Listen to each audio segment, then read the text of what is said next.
hecho, antes de la entrevista que viene sobre este tema, les vamos a mostrar nuestro sitio web, porque en cnnchile.com tenemos todo el detalle, tenemos hartas cosas.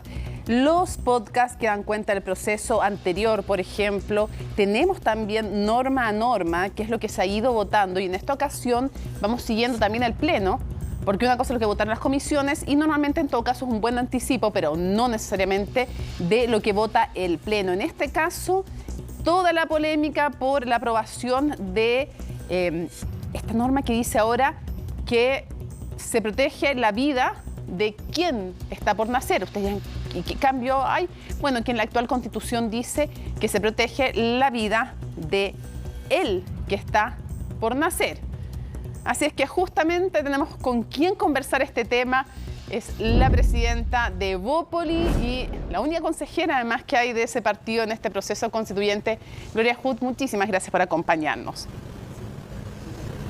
Buenas noches, Mónica, ¿cómo está? Muy bien. Lo primero que quisiera preguntarles, porque justamente estamos destacando ese tema, se aprobó esta norma que tiene que ver con decir que se protege la vida no del que está por nacer, sino quién está por nacer.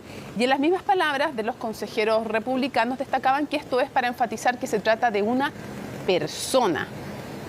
Y por lo tanto, dado que eso se mezcla con que niño es, o con que ser humano, se cayó esa norma, pero siempre se está diciendo que el niño, por ejemplo, es todo el menor de 18 años, estamos hablando de la protección, básicamente, podríamos decir, si juntamos las dos normas, que haría nuestra Constitución que desde el momento de la concepción estamos hablando de un niño y que eso es lo que hay que proteger. Sí, evidentemente hay distintas lecturas y la pieza más clave es la que se rechazó en el artículo 1, inciso 1, el día viernes. Sí, con su abstención. Porque esa es la que condicionaba a los demás. Y lo que nosotros pensamos ahora es que rescatando el párrafo completo va a la comisión experta y en la comisión experta nosotros esperamos que se atienda más bien a una información más objetiva de referencia, por ejemplo, el Pacto de Derechos Humanos de Costa Rica, que dice toda persona es ser humano. Sí, pero que ¿sabe es distinto de la Gloria? forma en que se había planteado acá. Sí, no solo es distinta la forma en que lo dice el Pacto de San José de Costa Rica, porque si nos vamos al Pacto de San José de Costa Rica, es cierto que dice lo que usted señala, que persona es todo ser humano. Eso es lo que dice el Pacto de San José de Costa Rica, sí. Es cierto. Pero ¿por qué el Pacto de San José de Costa Rica no es incompatible con una ley de aborto? Es porque en el artículo 4, en el derecho a la vida, dice que el derecho a la vida estará protegido por la ley y, en general, a partir del momento de la concepción. Y al decir en general, al poner ese en general, da la posibilidad de aprobar leyes de aborto. Entonces, no basta con decir esto se parece mucho al Pacto de San José de Costa Rica porque no tiene esa frase de en general que permite las excepciones de leyes de aborto. Bueno, por eso es que nosotros creemos que en la comisión experta queda el encargo de reponer el artículo, porque no nos olvidemos que ese mismo artículo tiene componentes importantes, como por ejemplo la dignidad humana. Pero, Gloria, creemos que es ahí cuando tienen que definir cuál es el alcance y que quede la forma que está ahora, que permite el aborto en 3 causales. Para nosotros lo que intentamos proteger fue el que no se derogue el aborto en 3 causales, porque cuando uno mira los casos, son casos terribles, desgarradores. Esa ley no se puede derogar porque si miramos, por ejemplo, el promedio de edad de las niñas que han recurrido a esto, son 13 años. Muchas de ellas violadas por su propia familia. Entonces, creo que es necesario contar con esa política pública para esos casos que son muy dramáticos y derogar esa ley perjudicaría a muchas personas. Por eso creemos Gloria, lo que había que hacer era corregir, rechazar el primer artículo. Ya, pero una pregunta. A pesar de que se rechazó eso de que todo ser humano es persona, justamente me imagino, porque usted consideró entre otras cosas la que yo le mencionaba, que no había esta excepcionalidad que tiene el Pacto de San José de Costa Rica, esto que le mencionaba. Pero ok, la pregunta es la siguiente. Hoy día, usted, está bien, usted contribuyó con su abstención a que se cayera esa otra parte que todo ser humano es persona, pero igual quedó que se protege la vida de quien está por nacer. Con esa aprobación de quién está por nacer, usted tiene entonces la preocupación de que la ley de aborto en 3 causales podría estar en cuestión y por lo tanto por eso cree que hay que mejorar todavía la redacción, porque efectivamente con lo que se aprobó hoy día, ¿podría eventualmente estar en riesgo la ley de aborto 3 causales? A mi juicio no, porque necesitaba todas las piezas. Y de hecho hay algunos especialistas que han emitido opiniones hoy en el sentido de que esa misma frase replica el espíritu de lo que está en la Constitución actual. Por eso, a mi juicio también, en la comisión experta lo que se tiene que determinar con precisión es el lenguaje como queda, pero resguardando siempre que no se derogue la ley de aborto en 3 causales. Entiendo lo que usted dice, Gloria, pero si es que no se quería poner en riesgo la ley de aborto 3 causales, que es lo que usted manifiesta, ¿no? Pero usted por algo dice que tiene la duda o que debiera arreglarse bien la redacción, por algo, porque la pregunta es, si no querían poner en riesgo la ley de aborto 3 causales, claro, pero si no querían poner en riesgo la ley de aborto 3 causales, ¿para qué cambiaron lo que ahora dice la actual Constitución, que es la ley protege la vida del que está por nacer? ¿Para qué lo cambiaron por quién está por nacer? Introduciendo esa duda que usted parece reconocer, parece que usted reconoce que tiene la duda. A ver, yo voté convencida de que después de haber rechazado el artículo del día viernes, este tiene bastante menos fuerza. Y también es importante tener en cuenta que hay un borde que es el aborto libre. Así que por eso me parece que la comisión experta es la que va a tener en sus manos ese análisis para definir la forma Gloria, que quede explícito. Si la comisión experta les dice a ustedes, la verdad es que nosotros creemos que sí se está poniendo en riesgo la ley de aborto 3 causales con esta redacción, ¿usted estaría dispuesta a enmendar esa redacción? Sí, absolutamente. El objetivo a proteger para nosotros es que no se derogue la ley de aborto en 3 causales. Perfecto, entiendo. Si eso ocurre y la comisión experta dice tenemos que volver a una mixta para discutir este artículo y para definirlo, ese sería el camino, de todas maneras. ¿Usted estaría de acuerdo entonces con cambiar la redacción si es que pone en riesgo la ley de aborto 3 causales? Pero otra pregunta más. Esto de... Sí, totalmente. Perfecto, me queda súper claro. Esto otro se va a proteger la vida de quien está por nacer. ¿Pondrá en riesgo o cierra la posibilidad del aborto libre? Usted me dice, yo no creo que cierre la posibilidad de la ley de aborto 3 causales. Ok, pero el aborto libre, ¿sí lo cierra, dice usted, o no? Yo no estoy segura. Eso es una interpretación jurídica compleja y creo que excede lo que yo soy capaz de interpretar con esos antecedentes.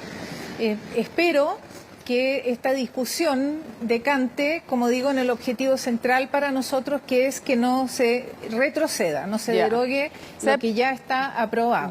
¿Sabe por qué Pero se lo esa es pregunto? otra discusión que por eso, sí. Sí, se lo pregunto porque una de las consejeras republicanas, María Gatica, dijo que esta disposición tiene entre sus implicancias la prohibición de que las leyes a futuro establezcan el aborto como un derecho.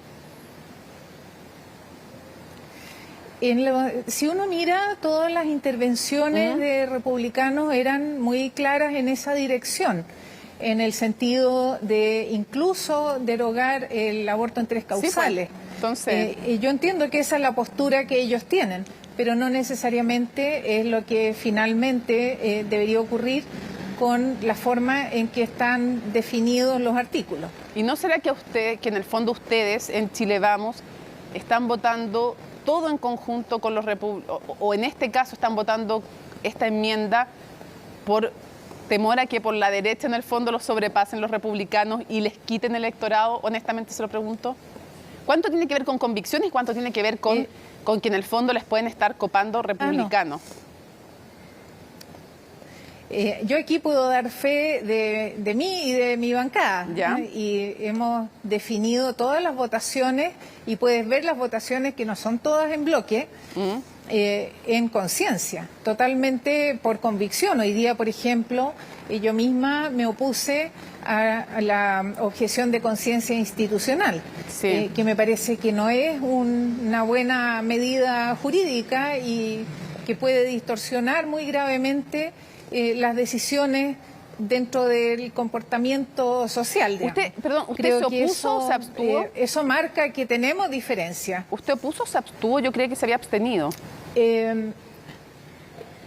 Mira, me opuse en algunas, me abstuve en otras. Tengo que hacer el resumen de todo, pero yo por lo menos no estoy de acuerdo con la objeción de conciencia institucional. Ya, voy a buscarlo porque la verdad es que yo también tengo la duda. Yo tenía la impresión de que usted la objeción de conciencia tendría que chequearlo. Lo voy a tratar de chequear, incluso a ver si es que es posible, si es que es posible ahora, pero la verdad es que la pregunta es respecto.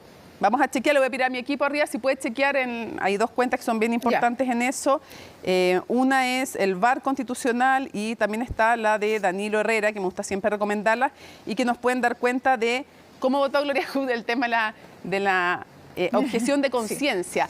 Más allá de ese voto que ya nos van a aclarar cómo votó usted, le pregunto lo siguiente, Gloria. Entremos en ese tema, que es otro de los temas importantes. Objeción de conciencia institucional genérica puede llevar, dicen algunos, como algunas expertas oficialistas decían, a que una empresa pudiera decir, a mí me parece que son inmorales, por ejemplo, no sé, X campaña de prevención, a mí me parece que no tengo un por qué, objeción de conciencia, votó en contra, Gloria. Votó en contra de la objeción Justamente de conciencia. por eso Listo, es que yo no estoy... Sí.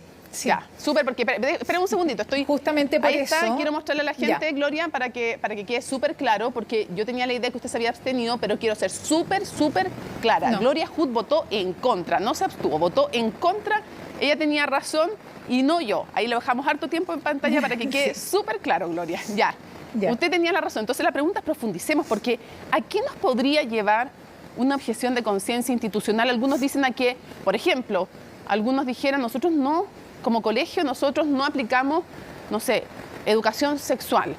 Otros podrían decir, un padre podría decir, o todo un colegio podría decir, en este colegio no se reciben las vacunas porque tenemos objeción de conciencia con ese tema y así con hartos más. Lo que es legítimo es la objeción de conciencia individual. Claro. Las personas tenemos conciencia y las personas, y por ejemplo puede ser un colegio donde todos piensen igual, y todos tengan objeción individual, pero lo que no puede haber es una objeción de conciencia institucional, porque las instituciones no tienen conciencia, pueden tener idearios, pueden tener objetivos, pueden tener un lineamiento de comportamiento, valores, prioridades, pero no conciencia. Entonces es muy extraña la figura jurídica. Y hubo una gran discusión y hubo varios casos que ya eran casi anecdóticos. Decían, una empresa podría decir, yo por objeción de conciencia no voy a pagar impuestos, no sé. Uno podría abrir esto mucho, a pesar de que cuando uno lee casos de análisis de objeción de conciencia institucional, en general, por lo menos los que yo he encontrado, tienen relación con aplicar políticas públicas de derechos reproductivos. Claro, pero principalmente es clínica donde se hacen o no se hacen abortos. Pero usted dice, nos podría llevar a cosas graves. Incluso algunas consejeras decían, nos podría llevar a que lo que usted decía, una empresa diga, nosotros nos parece inmoral los impuestos, no los pagamos por objeción de conciencia. Otros decían, una asociación que viven todos juntos, nosotros no enterramos a nuestros muertos porque tenemos otra creencia. Y así suma y sigue, digamos. Es que ese es el problema. Sí. ¿Usted cree que podría limita la conciencia colectiva? Claro. O sea, ¿usted cree que podría llevar a consecuencias graves? A mi juicio sí, porque sobre todo porque hay una cosa que es de lógica. Si la conciencia es de las personas, no es de las instituciones, es una figura muy extraña y por eso, por lo menos yo no encontré ningún argumento que me permitiera sostener ese planteamiento en ese artículo que, a pesar de que tenía otros párrafos con los que yo coincido, pero solamente esa frase me parece a mí que genera una distorsión muy grande para que esté en la Constitución. En el caso también, para ir cerrando, pero nos quedan, es súper interesante todo lo que se está debatiendo porque hay temas súper relevantes, pero yo hago un resumen de lo que pasó. Usted votó en contra de la norma de objeción de conciencia, ¿cierto? Se abstuvo en la norma de privilegios penitenciarios, que es la que dicen que es la sucesora de Punta Peuco. Sí. Después usted también impidió que se votara lo del todo ser humano es persona. Entonces la pregunta es, ¿usted se siente cómoda con este proceso? ¿Cómo va? ¿Usted está cerca de aprobarlo? Porque se muestra hay varias cosas importantes en las que no está de acuerdo con cómo está quedando el proyecto. Entonces, ¿usted realmente está cómoda? ¿Lo va a aprobar? Yo estoy trabajando para que se apruebe y justamente estoy absteniéndome o votando en contra cláusulas que podrían afectar negativamente. En muchas de las abstenciones, yo me abstuve hoy en varios de los artículos, no porque esté en contra, pero porque rescato parte del artículo, pero no la totalidad, o porque son artículos que ya están incluidos en otras normas, pero que yo prefiero no rechazar para que no queden fuera. Entonces, hay algunos en que una parte del artículo tiene una buena justificación y yo creo que vale la pena conservarla, pero no la totalidad. Y por eso es que yo prefiero ahí abstenerme y en otros lo rechazo porque creo que efectivamente está definitivamente repetido en otra parte, está cubierto en otro capítulo, o tiene algún impacto negativo sobre el resultado. Pero yo estoy trabajando para que se apruebe y vienen todavía una cantidad importante de cosas, como libertad de elegir en salud, como la modernización del Estado, como el sistema político. Son realmente piezas importantes que yo creo que vale la pena que las conozcamos y las valoremos. Para cerrar, usted quería decir algo respecto al tema de que las personas condenadas a una pena privativa de libertad, en caso de que no sean peligro actual para la sociedad y que tengan enfermedad terminal, podrían pedir. No quiere decir que se lo concedan, porque es poder pedir. Pero ¿cuál fue su obsesión con ese tema? ¿Qué no le parecía bien? No me parece bien, primero, porque ya existe eso. Y las personas condenadas pueden, en el sistema actual, pedir una conmutación de pena en esos casos más extremos. Pero tampoco me parece esa frase de que no sea un peligro actual para la sociedad. También la encuentro un planteamiento curioso. Es como, bueno, todo lo que hizo antes entonces no importa mucho. A mí me deja con muchas dudas. No podía aprobar esa frase como estaba. Y usted, cierro, súper breve, pues no, tenemos que cerrar, súper breve. Sí. ¿Usted cree Estamos en reunión arriba. Sí, ¿cómo vamos? ¿Usted cree que esto se va a aprobar? Porque las últimas encuestas dicen que no. ¿Estamos cerca del fracaso, sí o no? Tenemos que seguir trabajando para eso. No, yo por lo menos sigo confiando en que vamos a encontrar acuerdos. Lo que sí me parece muy importante es buscar acuerdos, es tratar de encontrarnos.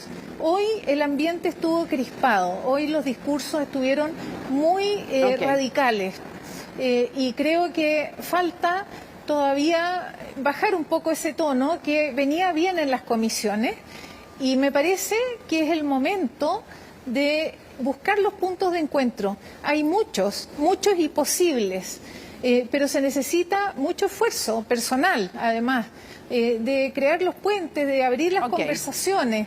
Es todo un proceso bastante dinámico, pero con mucho componente humano, y yo creo que eso, hoy por lo menos, no estuvo presente como debería estar permanentemente. Yo espero que mañana recuperemos el tono.